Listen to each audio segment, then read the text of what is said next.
ঠিক আছে। আচ্ছা, আজকে আর একটা আমি গাছ সম্বন্ধে বলছি। সেই গাছটা হচ্ছে কাকমাছি গাছ। এটাই বনে জঙ্গলে হয়ে থাকে, একদম জংলা গাছ। তো এই কাকমাছি গাছটার সাইন্টিফিক নেম হচ্ছে সোলানাম নাইগ্রা। এটা সোলানেসি গোত্রের একটা গাছ। এটা দ্বিবীজপত্রী গাছ। তো গাছটাকে আমি প্রথমে দেখাচ্ছি। এই হচ্ছে সেই গাছ। গাছটা বড়, ঠিক আছে। তো এই গাছটার বিভিন্ন পার্টস, পাতা থেকে, ফল থেকে, ফুল থেকে বিভিন্ন পার্টসগুলো আমি এবার তোদেরকে এক এক করে দেখাবো। তো এই গাছটা প্রথমে যে বৈশিষ্ট্য সেটা হচ্ছে একবর্ষজীবী। এটা সাধারণত এই সময়টাই হয়, ফুল ফলগুলো হবে, তারপরে এটা মরে যাবে। গরমকালে খুব এটা দেখতে পাওয়া যায় না। একবর্ষজীবী ছোট বিরুৎ জাতীয়, কারণ বিরুৎ কেননা এর কাণ্ড খুব নরম আর আগাছা এই জলে জঙ্গলে হয়ে থাকে, বনে জঙ্গলে। এর মূলটা হচ্ছে প্রধান মূলতন্ত্র। এই দেখ, ভালো করে মূলটাকে ফোকাস কর। একদম প্রধান মূল, তার শাখা পোশাখা বেরিয়েছে। প্রধান মূলতন্ত্র, কোনো রকম নোডিউলস কিন্তু নেই এখানে, শাখাযুক্ত। কাণ্ড হচ্ছে বিরুৎ প্রকৃতির, কারণ প্রথমেই বললাম কাণ্ডটা খুব নরম। এইটা থেকেও বোঝা যাবে কাণ্ড এরকম নরম প্রকৃতির। বায়বীয় নলাকার, নলের মতো বায়বীয়, এরকম সোজা গাছটা দাঁড়িয়ে থাকে। সোজা শাখাযুক্ত নিরেট সবুজ মসৃণ কাণ্ড। পাতা যেটা হচ্ছে কাণ্ডজ ও শাখাজ, কাণ্ডের গায়েও হয়ে রয়েছে, এই যে কাণ্ডের গায়ে পাতা হয়ে রয়েছে, আবার এই যে শাখা, শাখার গায়েতেও পাতা হয়ে রয়েছে। কাণ্ডজ বা শাখাজ একান্তর এবং অসমান বিপরীত। একান্তর, এই দিকে একটা বেরোলে, যদি এই দিকে একটা বেরোয়, কিছু দূর গিয়ে ওপর উল্টো দিক থেকে একটা বেরোবে, এইরকমভাবে। কিন্তু অসমান, এটা বড় তো এটা ছোট, যদি এটা ছিঁড়ে গেছে, এটা বড় তো এটা ছোট। সমস্ত পাতাগুলো কিন্তু একরকম নয়, অসমান। উপপত্রবিহীন, কোনো উপপত্র নেই পাতার গোড়াতে। সরল সববৃন্তক, এই যে সব বৃন্ত আছে, এবং ডিম্বাকার। একটা পাতাকে যদি দেখানো যায়, এই পাতাটাকেই দেখা, পাতাটা কিন্তু ডিম্বাকার, খানিকটা শেপটা। এবং তারপরে যেটা বলেছে তরঙ্গায়িত ও সামান্য দন্তুর। পাতার কিনারাটা সামান্য দেখ তরঙ্গায়িত, এটা ভালো করে খেয়াল কর। এইখানটা দেখ খানিকটা এরকম করে তরঙ্গায়িত, এবং দন্তুর বলতে সামান্য ডিজিটেড, খুব একটা ভালো বোঝা যাচ্ছে না। যদি মাইক্রোস্কোপে প্রকাশ করা যায়, এখানটা খানিকটা ইন্টারডিজিটেড দেখা যাবে। একটু বড় পাতাকে আমি দেখছি, যদি বোঝানো, তাও ডিজিটেড ভালো বোঝা যাবে না, তরঙ্গায়িতটা ভালো বোঝা যাবে। তরঙ্গায়িতটা দেখ, আমার হাতে নিয়েছি, পাতার কিনারেটা একটুখানি এরম করে তরঙ্গ টাইপের হয়ে রয়েছে, কিন্তু দন্তুর জিনিসটা অতটা বোঝা যাচ্ছে না।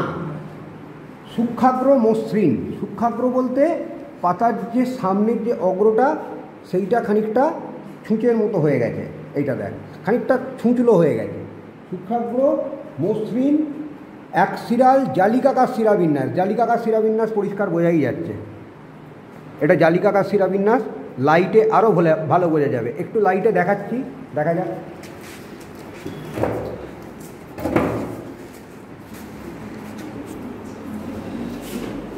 আসছে ফোকাসে।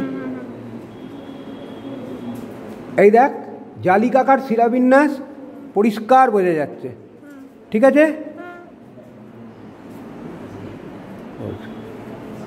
পুষ্পবিন্যাস, পুষ্পবিন্যাস যেটা আছে এটা নিয়ত। নিয়ত বলতে কী হবে? অনিয়ত হলে আমি কি বলেছিলাম, একদম তলায় ফুল ফুটবে এবং ওপরের ফুলগুলো তখনও ফুটবে না।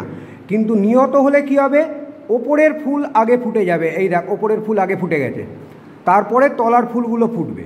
এবং সাব অ্যাম্বিলেট, অর্থাৎ খানিকটা আমব্রেলাকৃতি, সাব অ্যাম্বিলেট সাইন পর্ব মধ্যে উৎপন্ন হয়। পুষ্প যেটা, পুষ্পটা আমি পরে আসছি, পুষ্পটার বিভিন্ন পার্টগুলো বোঝাতে হবে। তো পুষ্পর বিভিন্ন পার্টগুলোর থেকে তো ফল আসছি। ফলটা হচ্ছে বেরি প্রকৃতির।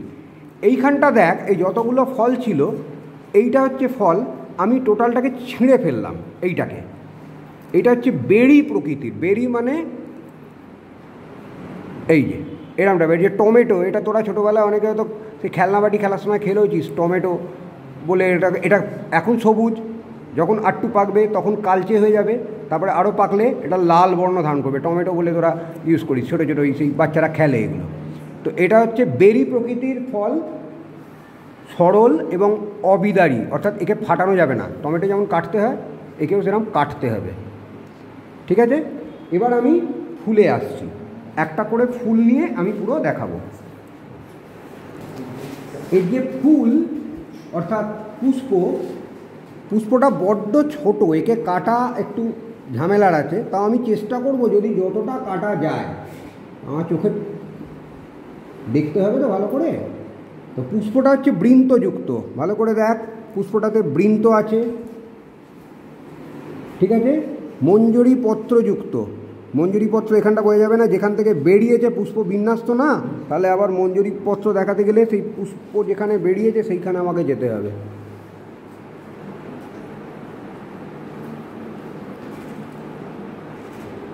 যেখান থেকে বেরোচ্ছে এইখানে মঞ্জরি পত্র থাকবে।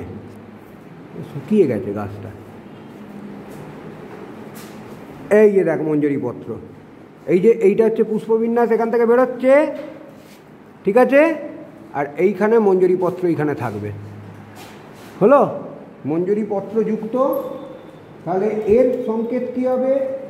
মঞ্জরি পত্র যেহেতু আছে সেহেতু প্রথমে লিখব ব্র্যাক্ট।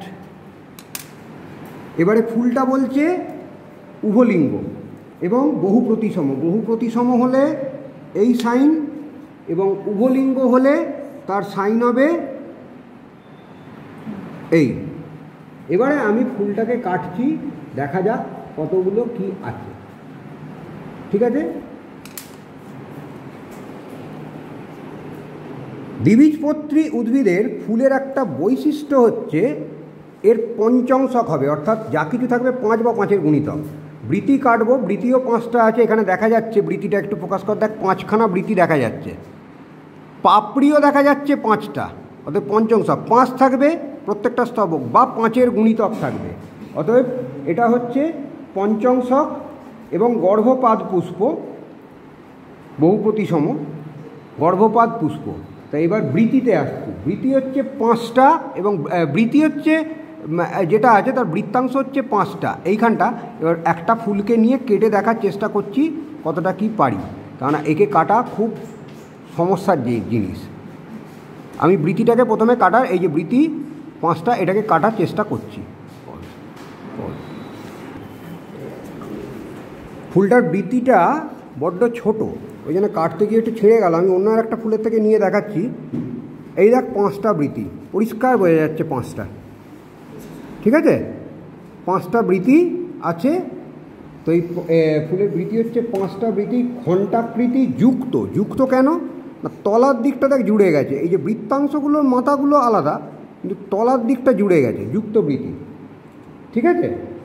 আচ্ছা, সমাঙ্গ আর চক্রাকার, বৃতিটা এক লাইনে এরম করে চক্রাকার হয়েছে। তাহলে এইখানে বৃতি যদি আমি দেখাই, তাহলে হচ্ছে করলা 5, এই ক্যালিক্স 5 যুক্ত যেহেতু ব্র্যাকেট। এবার আসছি তার দলমণ্ডলে। দলমণ্ডলও দেখা যাচ্ছে 5টা আছে, ঠিক আছে, এও আবার তলার দিকে জুড়ে গেছে, ঠিক আছে। কিন্তু এ আবার অ্যান্ড্রোসিয়ামের সঙ্গে যুক্ত, অর্থাৎ এই যে পরাগধানীগুলো দেখা যাচ্ছে তার সঙ্গে আবার যুক্ত। তাই জন্যে এইখানে আমি যদি দুটো পাশাপাশি লিখি, করলা আর অ্যান্ড্রোসিয়াম, যেহেতু অ্যান্ড্রোসিয়াম আর করলা যুক্ত হয়ে গেছে, তাহলে এদের মাথায় একটা দাগ হবে।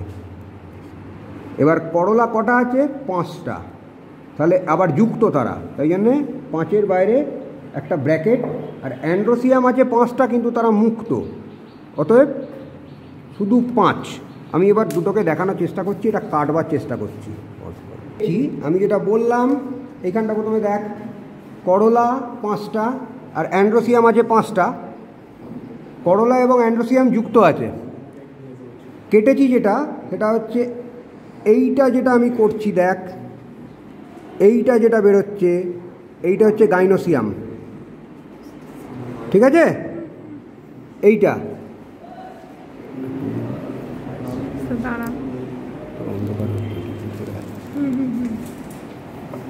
এইটা যেটা, এইটা হচ্ছে গাইনোসিয়াম, ঠিক আছে।